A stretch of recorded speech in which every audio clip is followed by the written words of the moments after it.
వయసు మీద పడుతుంటే వేదాంతం గుర్తొస్తుందో ఏమో. తప్పు చేశానంటూ క్షమాపణలు చెప్పేస్తున్నాడు వివాదాల జీవి ఆర్జీవి. దీంతో కాంట్రవర్సీకి కేర్ ఆఫ్ గా నిలిచే నువ్వే ఇలా కాంప్రమైజ్ అవుతున్నావా గురు అంటూ షాక్ అవుతుందట మూవీ ఇండస్ట్రీ. ఇంతకీ మనం వర్మ వదిలిన ఆ సారీలు ఎవరికో మీరే చూసేయండి. మాఫియా, గ్యాంగ్స్టర్, టెర్రరిస్ట్ ఈ పదాలు ఆయనకి పూనకాలు తెప్పిస్తాయి. బ్లాస్టింగ్లు, మర్డర్లు, అటాక్లు ఆయనకి మంచికెక్కిస్తాయి. బుల్లెట్లు, కత్తులు, రక్తాలు ఆయనలో జోష్ నింపుతాయి.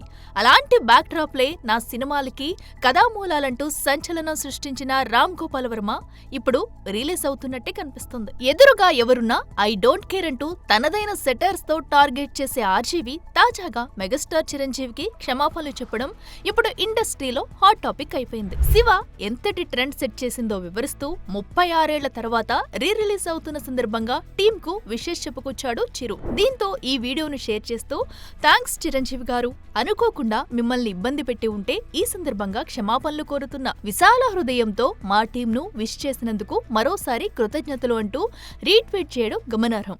మామూలుగా విషెస్ చెప్తే థాంక్స్ అంటూ రిప్లై ఇవ్వచ్చు, కానీ ఇబ్బంది పెట్టి ఉంటే సారీ అంటూ పోస్ట్ చేయడమే కాస్త ఆశ్చర్యం. అయితే చిరు ఆర్జీవీల కాంబోలో వైజయంతి మూవీస్ బ్యానర్ పై మొదలైన వినాలని ఉంది అనే సినిమా 25% షూటింగ్ పూర్తయ్యాక రాము మధ్యలో వదిలి బాంబే వెళ్లిపోయాడన్న సంగతి తెలిసిందే. అలా మధ్యలో వదిలేసి వెళ్లినందుకు ఇప్పుడు ఆర్జీవీ రిలీజ్ అవుతూ సారీ చెప్పాడన్న టాక్ వినిపిస్తుంది.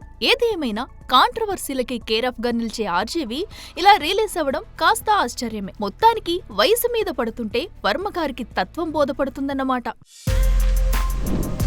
For more videos like this, subscribe Big TV channel.